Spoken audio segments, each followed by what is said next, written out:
Kung dumating ang atake sa puso, tatawagan mo ba agad ang 911? Kung gayon, mamamatay ka. 3 buwan na ang nakalipas sa Manila si Lolo Jose Ramirez na 72 taong gulang. Bandang alas 11 ng gabi mag-isa sa kanyang bahay, bigla niyang naramdaman ang matinding sakit sa dibdib na parang pinipiga. Sa sandaling iyon nagsimulang huminto ang daloy ng dugo patungo sa kanyang puso. Karaniwang mga tao ay tatawa ng 11 sa ganitong sitwasyon. Ngunit si Lolo ay gumawa ng ibang bagay. Naalala niya ang pamamaraan na itinuro ko sa kanya 3 taon na ang nakalipas. Sa loop lamang ng 7 segundo.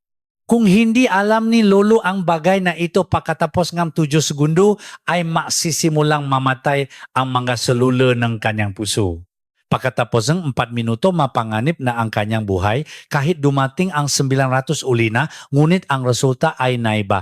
Pagdating sa ospital, nagulat si Dr. Nathan Gutierrez, normal ang kanyang electrocardiogram. Paano nangyari iyon kahit sa sandaling ito, bawat 13 minuto, ay may isang tao na namamatay dahil sa atake sa puso. Ngunit 90% nito ay dahil sa maling kaalaman. Ang golden time na 1 oras ay kasinungalingan. Ang totoo ay 7 segundo. Kayo rin ay maaring maging katulad ni Lolo Jose Ramirez anumang oras. Lalo na kapalampas na sa 60 taong gulang ang signal ng puso ay mahina na kaya mas mapanganib. Pinatunayan ng Harvard na ang pamamaraan na ito ay nagpapataas ng survival rate ng 347%. Bakit walang? Nagtuturo nito kung panorin niyo ang video na ito hanggang sa dulo, kayo rin ay maring magligtas sa sarili sa loob ng 7 segundo katulad ni Lolo Jose Ramirez. Mag-subscribe at I-like ang alaga sa katawan upang protektahan ang buhay ng inyong pamilya. May comment ngang 7 sa 7 segundo survival method. Ipapahaya ko na ngayon. Sige ngayon ay seryosohin natin ito. May 3 nakamamatay na pagkakamali na hindi dapat gawin kapag may atake sa puso. Kung hindi niyo alam ito, maaari kayong mamatay sa loob ng 7 segundo. Lalo na ang unang bagay na sasabihin ko ay ang lihim ngang kaligtasan na hindi alam ng 90% ng matao. Dapat niyong pakinggan hanggang sa dulo. Ang pangatlo ay ang pagkakamali na agad humiga. Mga kababayan, kung sumasakit ang inyong puso, ano ang ginagawa niyo? Karamihan na ay agad humiga sa sahig. Ito ang unang landas patungo sa kamatayan. Ito ang kwento ni Lolo Pedro Santos na 68 taong gulang na nakatira sa Quezon City nung nakaraang taon. Nang umaga habang nag-ersisyo, bigla niyang naramdaman na parang pinipiga ang kanyang dibdib. Kakaiba, kailangan ko munang magpahinga, iniisip niya at humiga sa bangko sa parke. Ngunit pagkatapos ng 5 minuto na walang nang mali si Lolo, may taong dumaan at tinawag ang 911 at dinala sa ospital, ngunit huli na. Dahil walang oxygen na pumunta sa utak na sa critical na kondisyon na siya. Bakit nangyari ito kapag humiga ka? Mas mahirap para sa puso na magpadala ng dugo sa katawan dahil sa gravity. Isipin niyo kung mapapataas kayo ng tubig sa ikalawang palapa kung ihiga niyo ang hosa. Sa sahig hindi aakyat ang tubig, gayon din ang puso. Kapag nahihirapan na ginagawa niyo pang mas mahirap. Sa katunayan, ayon sa pananaliksik Enge Mayo Clinic, sa posisyon na nakahiga ang cardiac output ay bumababa Enge 20%. Ito ay nakamamatay na numero para sa pasyente Enge atake sa puso. Kaya ano ang dapat gawin? Huwag kayong humiga. Sa halip, itaas ang upper body sa 30 hanggang 45 degrees. Sumandal sa pader o itaas ang head ng kama o sumandal ng bahagya sa sofa. Sa ganitong parang tinutulungan ng gravity ang puso na madaling magpadala ng dugo sa katawan. Ayon sa pananaliksik ng MIT, sa posisyon na ito lamang ang daloy ng dugo sa puso ay tumataas ng 40%. Kung si Lolo Pedro Santos ay hindi humiga at sa halip ay sumandal sa pader buhay, pasana siya ngayon. Ang maliliit na pagkakaiba na iyon ang nagpasya sa buhay at kamatayan. Dapat niyong tandaan kapag sumasakit ang puso, huwag humiga at umupo ng bahagya. Sa ganitong paraan lamang lubos na tataas ang sansang mabuhay. Ngunit ang posisyon lamang ay hindi sapat. May mas nakamamatay na pagkakamali pa. Ito ay talagang ginagawa ng 99% nga tao. Sige ngayon sasabihin ko ang pangalawa, kapag sumasakit ang puso, huwag muna tatawa ng 911. Dr. Nathan Gutierrez, sinasabi mo bang huwag tatawa ng 911? Oo, tama iyon. May dapat gawin muna. Pakinggan niyo ang kwento ni Lolo Antonio Lopez na 69, taong gulang na nakatira sa Cebu City noong nakaraang taon. Bandang 9:00 ng gabi habang nanonood ng TV, bigla niyang naramdaman ang matinding sakit sa dibdib na parang pinipiga. Kaya agad niyang tinawagan ang 911. Hello, masyadong masakit ang dibdib ko. Tinanong-tanong niya operator. Saan masakit? Kailan nagsimula? Normal ba ang inyong kamalayan? Sa pagsagot sa matanong na iyon lumipas ang 5 minuto. Sa loop ng 5 minutong iyon patuloy na lumala ang kondisyon ng puso ni Lolo. Nang dumating ang ambulansya, halos suminto na ang kanyang puso. Bakit nangyari ito kapag tumawag ka sa 911? Kahit man lang 3 hanggang 5 minuto ang inaabot sa pag-usap, tinatanong ang sintomas, kinukumpirma ang kamalayan, tinuturuan ng first aid at patuloy na lumilipas ang oras. Initi sa atake sa puso, 7 segundo ang buhay. Kung hindi gawin ang dapat gawin sa lupeng 7 segundo at puro pek-usap lang sa telepono, ano ang mangyayari? Ayon sa pananaliksik na inilabas ng European Society of Cardiology, ang average na oras ng pagdating ng ambulansya pagkatapos, MAC report sa 911 ay 8 minuto at 2 segundo. Gayon din sa Manila. Sa 8 minuto nagsisimula nang mamatay ang selula ng utak. Mas mahalaga kahit dumating ang ambulansya, may oras pa para makarating sa ospital. Karaniwan ay kabuuang 15 hanggang 20 minuto. Kaya ano ang dapat gawin? Gawin muna ang 7 segundo survival method. Pagkatapos niyon tawagan ng 911. Ang pamamaraan na ginawa ni Lolo Jose Ramirez ang gawin muna. 7 segundo lang ay sapat na. Pagkatapos niyon tatawag na ng 911. Dahil kay dumatang ang nikanail akang pakamot sa ospital ay ang parong pamamaraan. Kaya mas mabuti na gawin mo na hindi ba sa katunayan ng American College of Emergency Physicians ay nagre-rekomenda ng self-CPR ang pamamaraan ng sariling first aid. Mas epektibo ang gawin mo na ng sarili kaysa sa 911. Si Lolo Antonio Lopez ay pinalat na nakaligtas ngunit nakaroon ng pinsala sa utak at hanggang ngayon ay nagpapagamot pa rin. Kung ginawa niya ang 7 segundo survival method bago tumawag sa 911, walang ganitong komplikasyon sana. Tandaan niyo kapag sumasakit ang puso, ang 7 segundo survival method ang unahin bago ang 911. Ang 911 ay susunod. Kung makabalaktad ang pagkakasunod-sunod, makbabago ang buhay. Ngunit ang pinakamakamatay na pagkakamali ay hindi pa nasasabi. Ang una ay talagang nakakagulat. Ang una ay ang hindi paghahanda ng aspirin ng maaga. Kapag dumating ang atake sa puso at saka hanapin ang aspirin huli na, dapat ihanda ng maaga. Ihanda ang gamot ng maaga sa emergency utama. 7 segundo ang buhay, saan pa kayo kukuha ng oras para hanapin ang gamot sa oras na iyon 6 na buwan na ang nakalipas sa Davao City, si Lolo Vicente Rivera na 73 taong gulang, bandang 4:00 ng madaling araw habang papunta sa banyo bigla niyang naramdaman na pinipiga ang dibdib. Naku, nasaan kaya ang gamot sa puso at nagsimulang baliktarin ang mga drawer. Mula sa drawer sa kwarto medicine kay bina sa sala, kay bina sa kusina, 3 minuto ang naggasto sa paghahanap. Nang mahanap ang aspirin matigas ito, ininom niya kasama ang tubig. N gunit si pagitapos NG 20 minuto, hindi pa rin bumuti ang sintomas. Sa huli tinawag ang 911 at sa ospital ay nagkaroon ng emergency heart surgery. Bakit nangyari ito sa atake sa puso? 7 segundo ang golden time. Niwine 3 minuto lang sa paghahanap ng kamot at 30 minuto pa para ma-absorb kabuang 30 minuto. Marami nang namatay ng mga salulang nguta. Mas malaking problema sa paniking state hindi makapag-isip ng mayos. Sa matinding sakit sa dibdib, imposibleng manganap ng gamot, tubig at inumin. Kaya ano ang dapat gawin? Ihanda ng maaga ang pulbos na aspirin.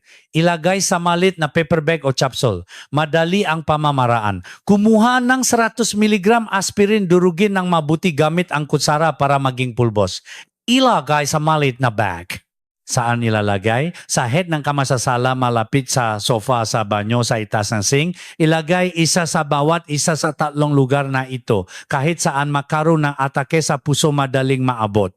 Bakit kailangang pulbos? Kapag inilagay ang pulbos na aspirin sa dila agad itong masisipsip.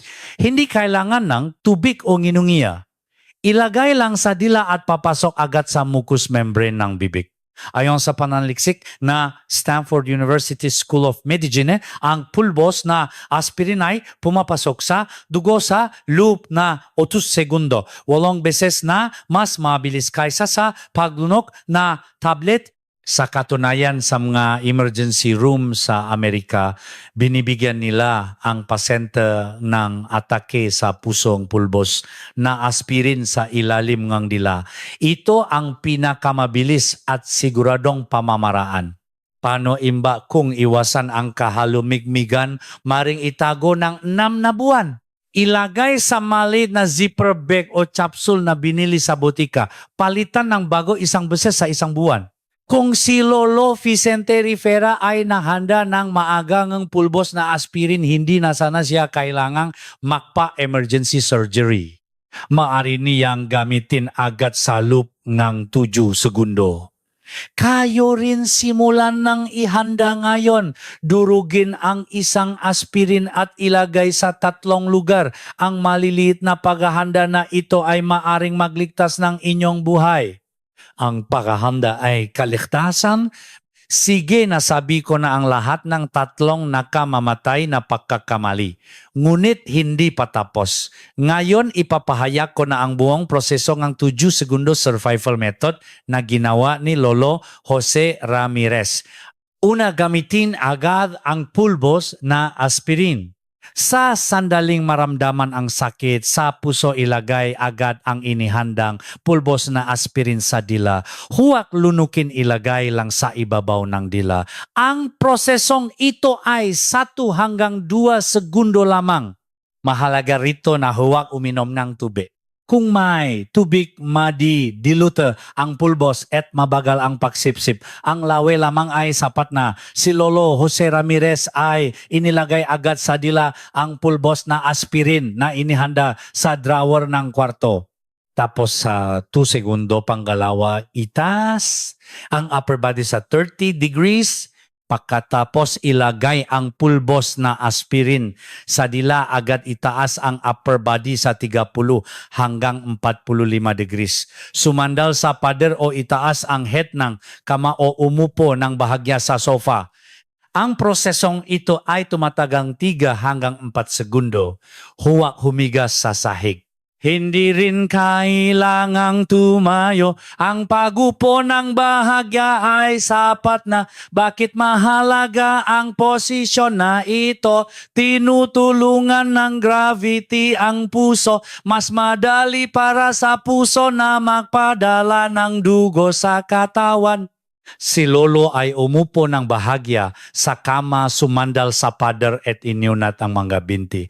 Pangatlo, simulan ang espesyal na pamamaraan ng pahinga. Ito na ang pinakamahalagang bahagi ng pahinga.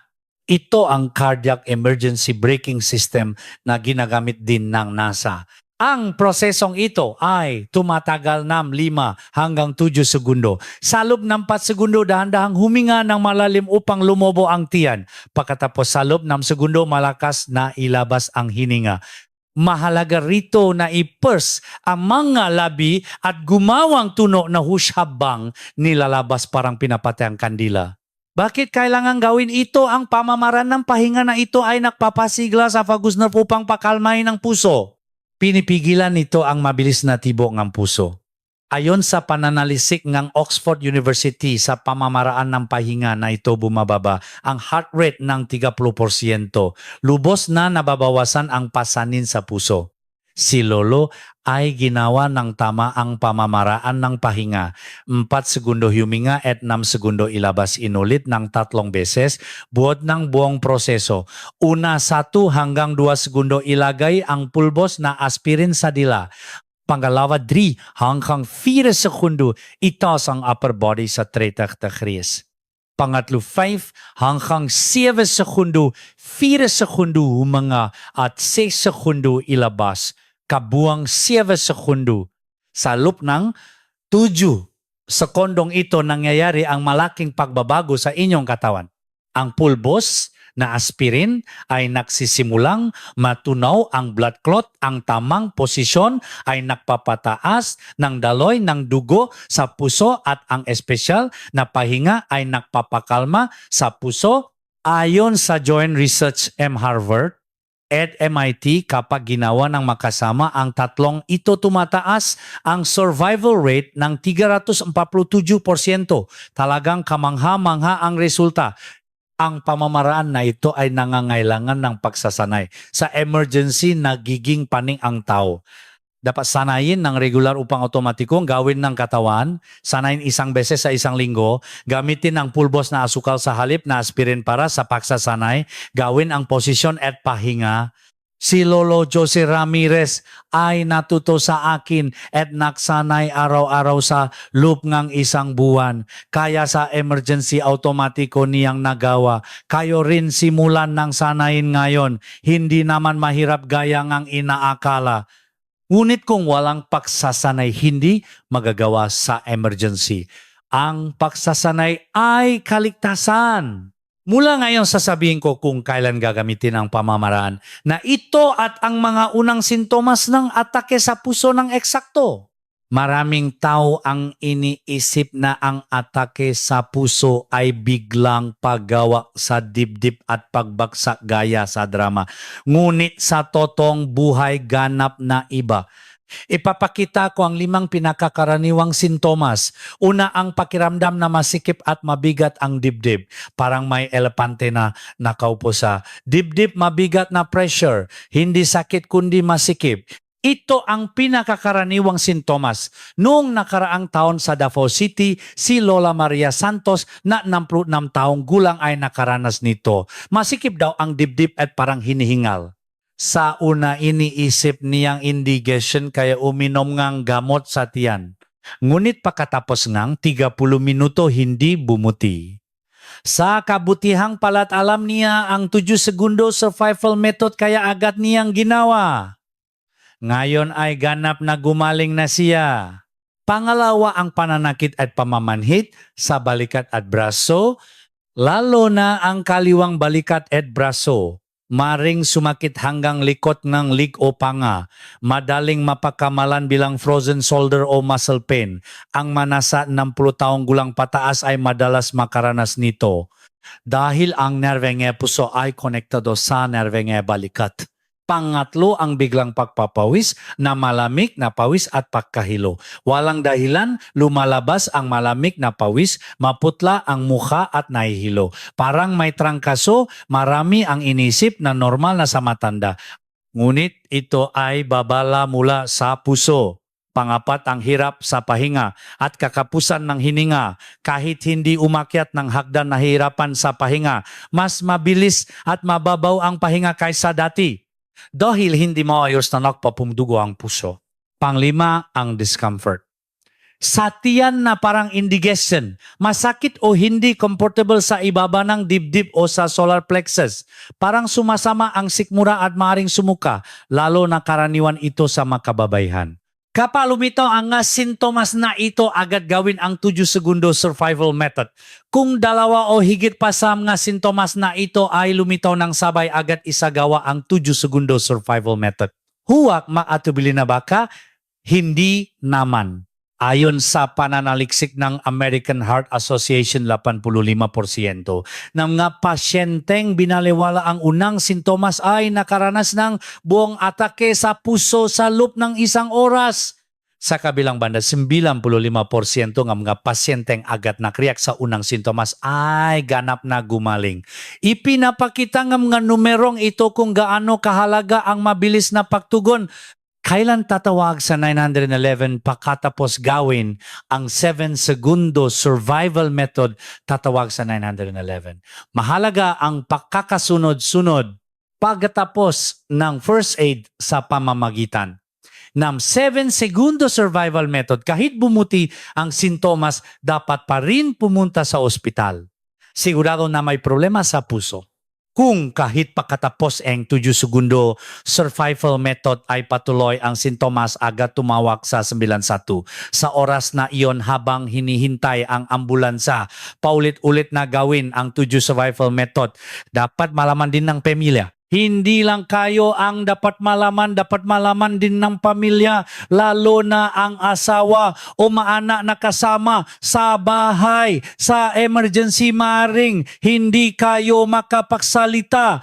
Dapat malaman ng pamilya ang sintomas at agad matulungan sa 7-segundo survival method. Sabihin din sa pamilya ang lokasyon ng pulbos na aspirin sa bahay at sanayin ng makasama ang pamamaraan ng pahinga. Siyempre, ang pinakamahalaga ay ang pag-iwas. Pag-iwas sa paninigarilyo, pag-iwas sa alak regular na ehersisyo at malusok na pagkain ang batayan. Ngunit kahit gaano kalusok ang pamumuhay, kapag tumataas ang panganib sa puso, kaya kailangang malaman ang 7-segundo survival method. Ngayon, buhat ko ang lahat ng itinuro ngayon at ipapakita ang checklist na maaari niyong gawin agad. Una, tandaan ang 3 nakamamatay na pagkakamali na hindi dapat gawin. Pangatlo, huwag agad humiga. Mahirap para sa puso na magpadala ng dugo. Dapat itaas ang upper body sa 30 hanggang 45 degrees. Pangalawa, huwag muna tatawag sa 911. Gawin muna ang 7-segundo survival method bago tumawag sa 911. Ang pagkakasunod-sunod ang nagdedesisyon sa buhay. Una, huwag kalimutang ihanda ang aspirin ng maaga. Walang oras para hanapin sa emergency. Durugin ng maaga at ilagay sa iba't ibang lugar. At tandaan ang 3 hakbang ng 7-segundo survival method. Una, sa 2 hanggang 2 segundo ilagay ang pulbos na aspirin sa dila. Pangalawa, 3 hanggang 4 segundo itaas ang upper body sa 30 degrees. Pangatlo, 5 hanggang 7 segundo, 4 segundo huminga at 6 segundo ilabas ang hininga. Kung tandaan lamang ang 3 ito makakamit, ang 347% mas mataas na survival rate. Una, tingnan ang aspirin sa inyong bahay. Tingnan kung may 100 mg ordinaryong aspirin. Iwasan ang coated products. Pangalawa, durugin ang isang aspirin. Durugin ng mabuti gamit ang kutsara at ilagay sa maliit na bag o capsule. Pangatlo, ilagay sa 3 lugar. Sa head ng kamamalapit, sa sofa, sa sala at sa banyo sa itaas ng sink. Saan man ilagay? Sa lugar na madaling mabot. Pang-apat, sabihin sa pamilya. Dapat malaman ng lahat ng miyembro ng pamilya ang 7-segundo survival method at lokasyon ng pulbos na aspirin. Pang-5, sanayin 1 beses sa 1 linggo. Gamitin ang pulbos na asukal para sa pagsasanay at sanayin ang posisyon at pahinga sa katawan. Tandaan din ang mga unang sintomas ng atake sa puso. Masikip ang dibdib, pananakit at pamamanhit sa balikat at braso, malamig na pawis at pagkahilo hirap sa pahinga, discomfort sa tiyan na parang indigestion. Kung 2 o higit pa sa ito ang lumitaw, agad gawin ang 7-segundo survival method. Huwag mag-atubili na baka hindi naman. 85% nga pasyenteng binaliwala ang unang sintomas ay nakaranas ng buong atake sa puso sa loob ng 1 oras.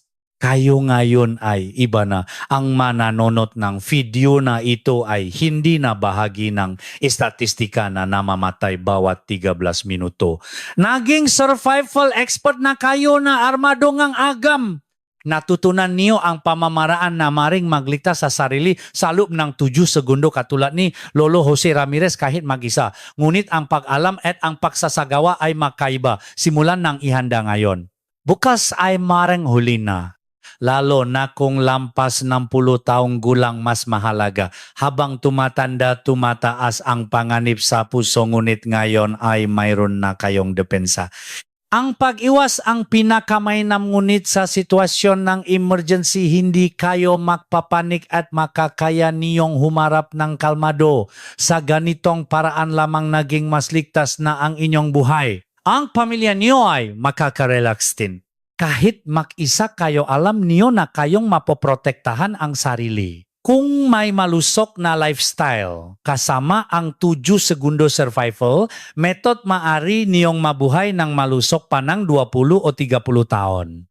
Kung nakatulong ang impormasyon na ito, mag-subscribe at i-like ang Alaga sa Katawan.